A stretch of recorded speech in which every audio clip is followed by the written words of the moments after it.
Bagaimana jika penuaan bukanlah kepastian biologis, melainkan sebuah kode yang dapat ditulis ulang? Dengan memanipulasi jam epigenetik, kini kita mampu mengatur ulang identitas sel dan secara efektif menghapus proses kemunduran biologis. Namun, saat kita merekayasa keabadian sintetis, apakah kita sedang berevolusi atau justru menciptakan elit biologis permanen? Kita telah resmi memasuki era di mana vitalitas manusia dapat diperpanjang secara artifisial tanpa batas. Ini bukan lagi fiksi ilmiah, ini adalah realitas radikal dari pemrograman ulang genetik yang sedang mendefinisikan ulang spesies kita. Namun kekuatan untuk menunda kematian menghadirkan dilema etika yang mengerikan. Siapa yang berhak tetap muda selamanya? Pada tahun 2026, batas antara evolusi alami dan rekayasa sintetis hampir sepenuhnya menghilang. Kini kita sedang meretas DNA kita sendiri untuk menghentikan waktu, menantang segala hal yang selama ini mendefinisikan makna menjadi manusia. Saat kita menaklukkan kemunduran biologis, kita juga harus menghadapi risiko dunia yang terpecah oleh kekayaan genetik. Selama ribuan tahun, manusia menerima penuaan sebagai bagian yang tidak terpisahkan dari kehidupan. Setiap kerutan di wajah, setiap rambut yang memutih, dan setiap penurunan kemampuan fisik dianggap sebagai konsekuensi alami dari berjalannya waktu. Namun di laboratorium-laboratorium paling canggih di dunia, pandangan tersebut mulai berubah. Para ilmuwan kini semakin yakin bahwa penuaan bukan sekadar akibat usia, melainkan hasil dari perubahan biologis pada tingkat seluler dan genetik.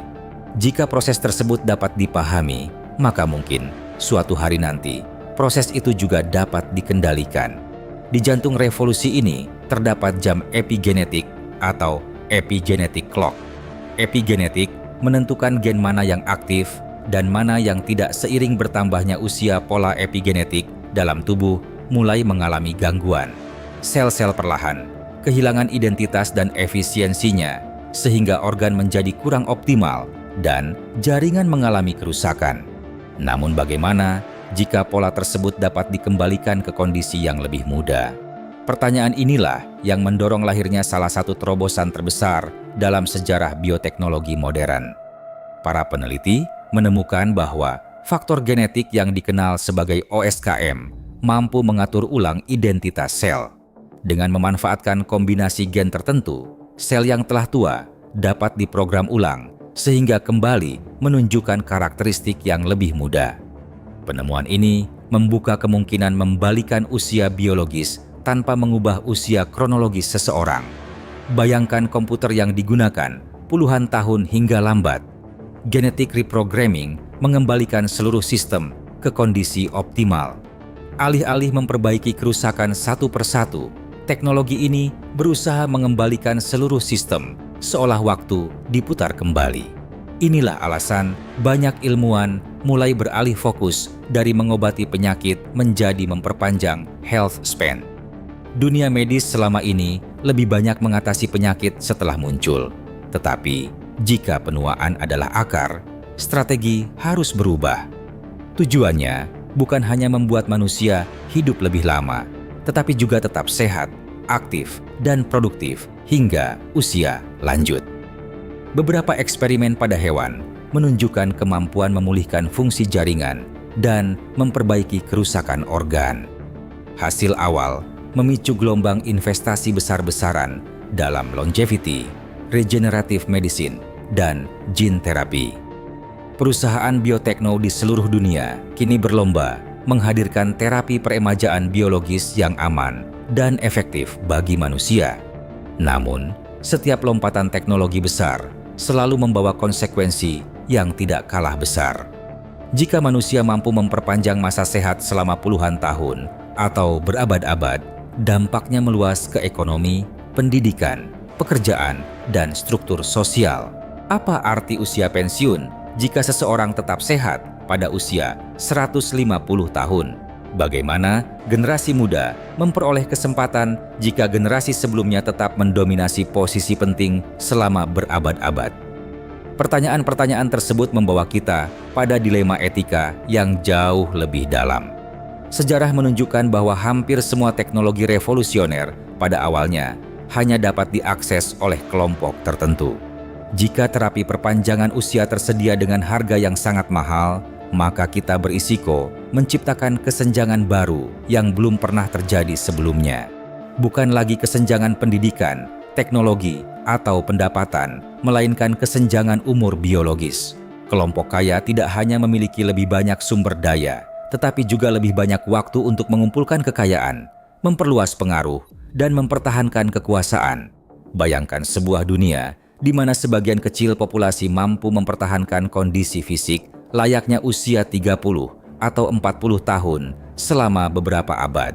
Mereka dapat terus membangun perusahaan, mengendalikan institusi, dan mewariskan kekayaan tanpa harus menghadapi batas biologis. Dalam skenario seperti itu, muncul kemungkinan terbentuknya kelas elit biologis permanen yang memiliki keunggulan tidak hanya dalam kekayaan, tetapi juga dalam waktu hidup. Lebih jauh lagi, genetic reprogramming memaksa kita untuk mempertanyakan definisi dasar tentang kemanusiaan. Selama ribuan tahun, kesadaran bahwa hidup memiliki batas waktu telah membentuk budaya, ambisi, seni, agama, dan peradaban manusia. Banyak keputusan besar dalam hidup didorong oleh kenyataan bahwa waktu kita terbatas. Tetapi, jika batas tersebut mulai menghilang, apakah motivasi manusia akan tetap sama? Apakah makna kehidupan akan berubah ketika usia bukan lagi takdir, melainkan pilihan? Mungkin teknologi ini akan menjadi pencapaian terbesar dalam sejarah medis. Sebuah terobosan yang mampu menghapus penderitaan akibat penyakit terkait usia dan memperpanjang masa sehat manusia. Bayangkan masa depan di mana penyakit degeneratif seperti Alzheimer dan Parkinson tidak lagi menjadi ancaman yang tak terhindarkan. Sebuah dunia di mana usia biologis dapat diperlambat, bahkan mungkin dibalik. Namun, di balik harapan tersebut, tersembunyi pertanyaan-pertanyaan yang jauh lebih besar. Bagaimana jika teknologi ini hanya dapat diakses oleh segelintir orang? Bagaimana jika umur panjang menjadi komoditas yang diperjualbelikan layaknya kemewahan eksklusif? Dan bagaimana jika kemampuan untuk mengendalikan penuaan justru menciptakan ketimpangan terbesar dalam sejarah peradaban manusia? Untuk pertama kalinya dalam sejarah, pertanyaan terbesar bukan lagi apakah kita mampu memperpanjang kehidupan, melainkan bagaimana kita akan menggunakan kekuatan tersebut. Ketika manusia mulai menulis ulang kode biologinya sendiri, masa depan tidak lagi sepenuhnya ditentukan oleh alam.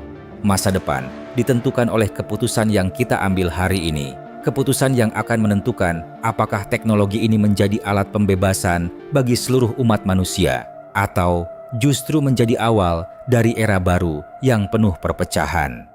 Mungkin generasi kita adalah generasi pertama yang menyaksikan batas antara manusia dan teknologi mulai menghilang. Dan mungkin juga kita adalah generasi yang akan menentukan seperti apa bentuk kemanusiaan di abad-abad mendatang.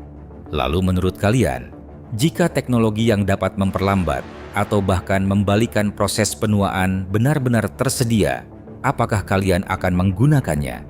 Apakah umur panjang harus menjadi hak semua orang atau hanya mereka yang mampu membayarnya? Tuliskan pendapat kalian di kolom komentar. Kami ingin membaca pandangan kalian tentang masa depan manusia.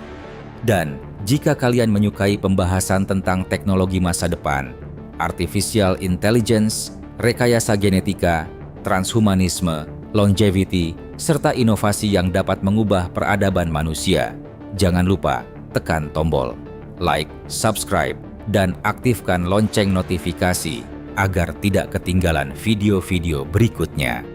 Karena di channel ini, kita tidak hanya membahas masa depan, kita mencoba memahami dunia yang sedang dibangun hari ini.